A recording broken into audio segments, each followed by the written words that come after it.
कसपटे कुटुंबियांना धमकावल्याचं प्रकरण निलेश चव्हाण सरेंडर होणार, तर निलेश चव्हाणचा भाऊ आणि वडिलांची पोलिसांकडून चौकशी सुरू।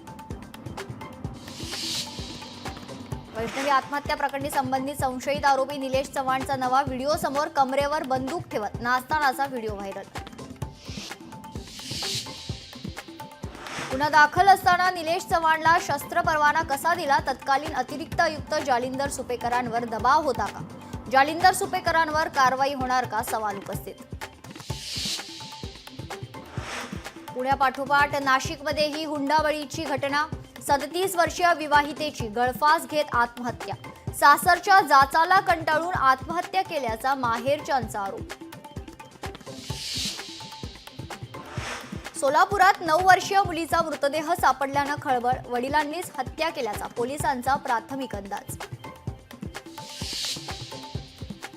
पुण्यातील खराडी परिसरात बोगस कॉल सेंटरवर पोलिसांचा छापा। बोगस कॉल सेंटर प्रकरणी 6 तासांनंतर चौकशी संपली। पुण्यातील खराडी परिसरातील बोगस कॉल सेंटरवर पोलिसांनी छापा टाकलाय। तर डिजिटल अरेस्ट रॅकेटचा पर्दाफाश। अमेरिकेतील नागरिकांची आर्थिक फसवणूक करत लाखो रुपये उकळले।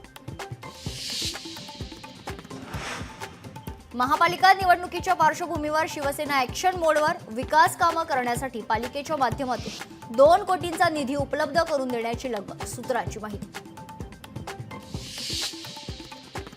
बुलढाण्याच्या मलकापूरमध्ये 1,97,00,000ची रोकड जप्त, रक्कम हवालाची असल्याची पोलिसांची माहिती। लाडक्या बहिणींच्या मे महिन्याच्या अनुदानाची तरतूद। आदिवासी विकास विभागाचा निधी महिला व बाल विकास खात्याकडे वळवला। 335,70,00,000चा निधी वळती। आदिवासी विभागाच्या कुठल्याही योजना बंद पडणार नाही। महायुती सरकार आदिवासी समाजाच्या भक्कमपणे पाठीशी।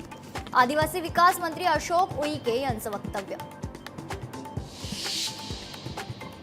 इंग्लंड दौऱ्यासाठी भारतीय संघाची घोषणा। रोहित शर्माच्या निवृत्तीनंतर शुभमन गिलकडे संघाची धुरा, तर ऋषभ पंतकडे उपकर्णधार पदाची जबाबदारी। 20 जूनपासून 5 कसोटी सामन्यांची मालिका।